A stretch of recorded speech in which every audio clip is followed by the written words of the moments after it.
Namaste to all yogis. Today pose we are going to learn ADHO MUKHA VIRASANA or ADHO MUKHA BALASANA, which is also called downward facing hero pose or downward facing child pose. First, before we start, I would like to say and explain you why you should do this pose. So those who are having difficulties in the spine while sitting or standing, having pain in the spine due to weak muscles, due to lack of circulation in the spine, for them this pose is the best. Those who are working long period of time and sitting in chair or like in office work, they are not moving the spine much, so circulation is somewhere stuck and not reaching to the brain, and that's why these people are having little heaviness on the brain after work. Maybe the eyes are not functioning properly, right? So vision is a little bit weak. So these all problems starts because spine is not healthy. In yoga it says that if your spine is healthy, your brain is healthy, your mind is healthy. So if you want to work with the mind, you can directly work with your spine and you can cure many of the issues mentally. This pose will help you to improve the length of the spine, create the space between the vertebrae in the spine. And what happens when you create the space between the vertebrae, circulation increases, right? So when the circulation increases, it reaches to the brain. It nourishes the brain, and that's how you feel calm and relaxed at the same time. So do not skip this pose, because you will learn the proper way to work with the spine. And those who have a scoliosis, those who feel that their shoulders are not balanced or their spine is leaning one side, right? Scoliosis people, those who have a round shoulders like this, most of the time in the gym, when we do gym, shoulders become stiff. Or when we have a tendency to sit like round shoulder, some people, they sit in the chair for a long period of time, so round shoulders comes forward. Amazing pose for this. Let's get started. When we learn ADHO MUKHA VIRASANA or ADHO MUKHA BALASANA, the first asana that we come into, that is Vajrasana. So those who are new to this pose, just understand this asana and then you perform it. So what to do in this pose? Can you see that here? My shin bone here, this gap. See how much it's filled. This asana, if you have a gap, definitely you will feel pain on the knees and ankle. I will recommend those people, those who are having a gap between the ankles, first, if you cannot do this pose right now and you still have a gap due to not flexible ankle, roll the towel, right? Place it under this here, and that's how you can keep this grip strong on the mat. Because this is important. Why the grip is important? Because when you extend the spine like this way, and if you want to go forward, can you see that my buttocks are coming up? And some of you will feel that your ankle also will come up like this way, because you don't have that fixed grip on the mat. And when you don't have this, your spine will never be able to extend. Understand with one example.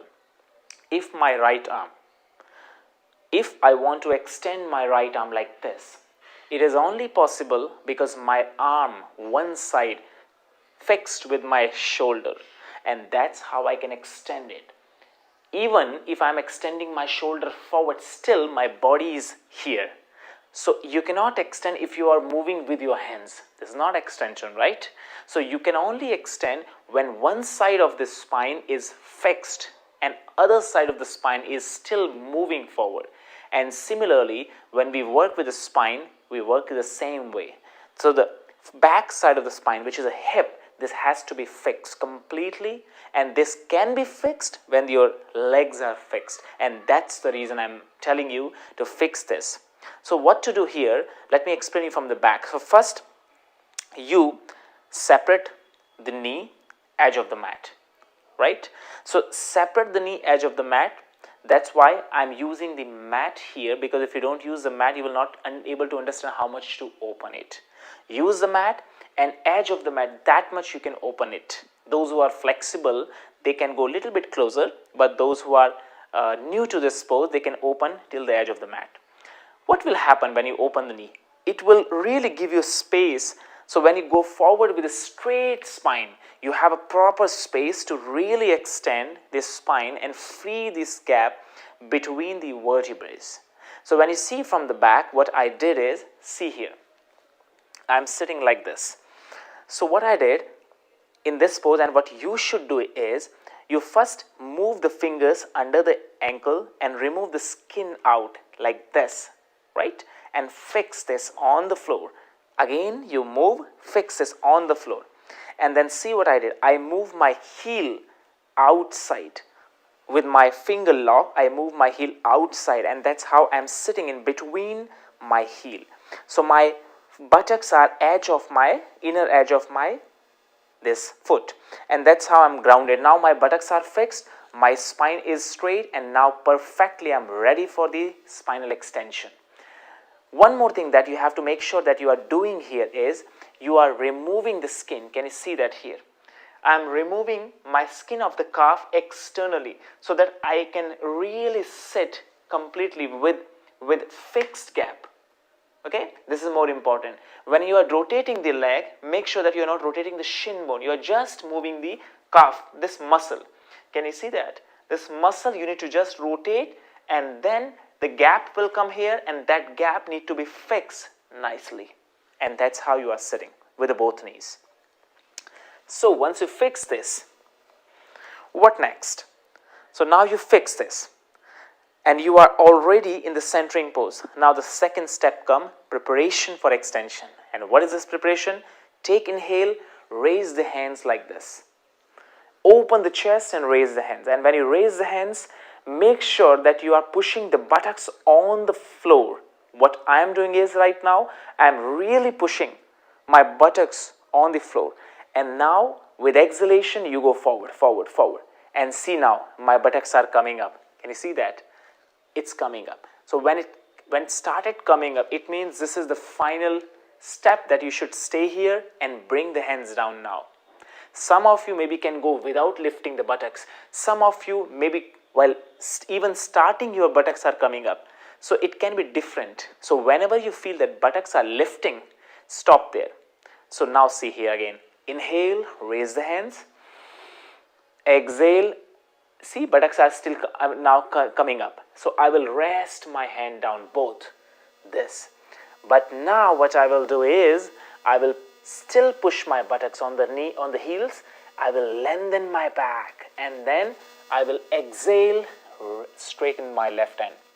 I will inhale again, lengthen my back. I will exhale, extend my right hand.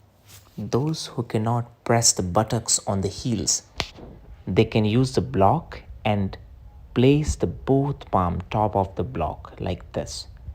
It will help you to elevate your palm so that on the back your spine will be straight, and then you can do by adjusting the buttocks, and you can stretch the hands. If you don't want to use the block, you can use the finger tip like I'm doing, which will still lift the spine, extend the spine, and with inhalation you stretch the back and you go forward.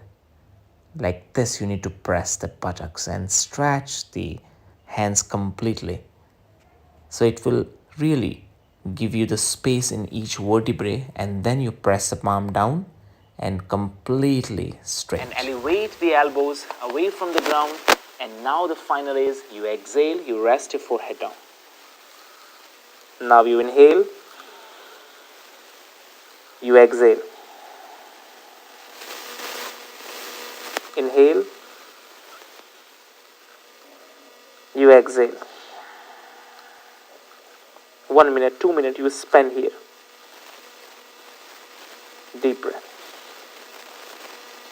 After 1 minute, if you spend here, you inhale. If you want to come up, you first bring the hands closer, elongate your spine, and then go back. Elongate your spine, go back. Elongate your spine, again go back. Go back, go back, go back. And see how I came back? This is very important. Normally what people do, when they come back from the pose, they go with round back. Spine becomes short. And that's how the problem comes. So as you come back, you need to extend the spine. This is very important. So when you come back, You keep the spine straight longer, and that's how you'll come back. I maintain the spinal length, and when I'm coming, I'm going like this backward, like this backward. Spine is straight, straight, straight, and then raise the hand with inhalation, stretch the arm, and then with exhalation, rest your hands on the thighs. Thigh. Never come back with a short spine. Always come back with a long spine. And that's how you can work with your spine length. That's how you can work with your spine extension. You can really improve the space between the organs. Did you see what I was doing there? How I was breathing there? When I was there, I was really inhaling and feeling that my spine is becoming longer. And that's how you should feel. When you inhale, your spine and vertebrae really become longer, and when you exhale, it really gives that flow of the circulation to the brain, and that's how you can take the blood towards the brain nicely. It takes the blood to the brain, nourish the brain cell, and make you calms down. I will sit first. I will inhale deeper. I will raise my hands with inhalation. And as I exhale, second step, go forward until the buttocks will not come up. Once you feel that the buttocks are up, palms down. This is second round. Third round, inhale longer back. First one hand, long, extend the spine. Then second hand, long, extend the spine.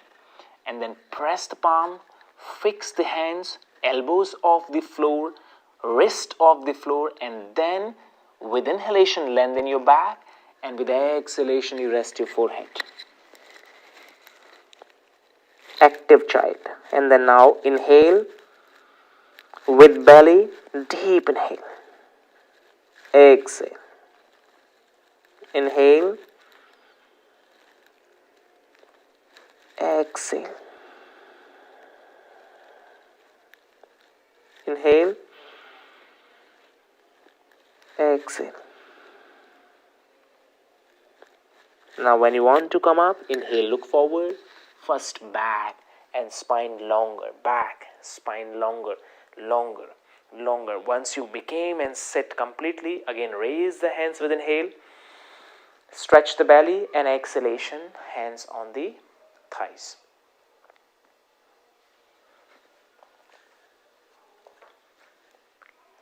So this is how you perform this pose. If you do regularly and stay here for 1 or 2 minutes every day, I can tell you that you can cure your spinal pain just right away. I can tell you that you will be active because this pose improves the circulation, that the brain become calm, but at the same time you will feel active and awake also. Calm means you will be relaxed, but energy will remain same. It boosts the energy. It improves the length of the spine. So if you feel decompression, those who have the disc problem, the disc are not having the enough space and it pinches the nerve pain, this is the best pose you can try today only. Try this pose, share this if you can, and I will see you next video. Namaste.